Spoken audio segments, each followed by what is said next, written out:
Hello everyone, welcome to my YouTube channel. Today we will be talking about how to add and subtract algebraic fractions.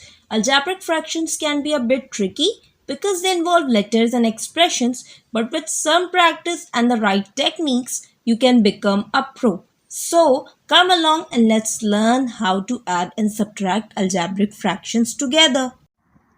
Let's take a look at the first problem.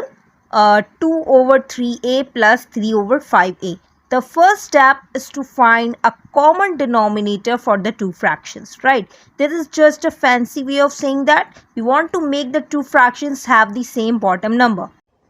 Once we have found a common denominator, in this case 15a, right, we can rewrite each fraction with this new bottom number. Then we can simply add the numerators together and simplify the resulting fraction. So the sum of 2 over 3a and 3 over 5a is 19 over 5a.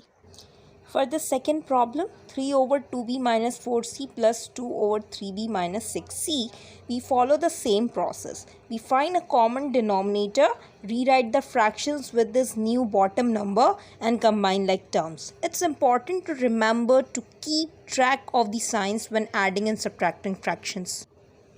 The third problem is a bit more complicated, but don't worry. We can still use the same process. We find a common denominator for the two fractions, rewrite them with this new bottom number and combine like terms. It may take a few extra steps, but the process is the same.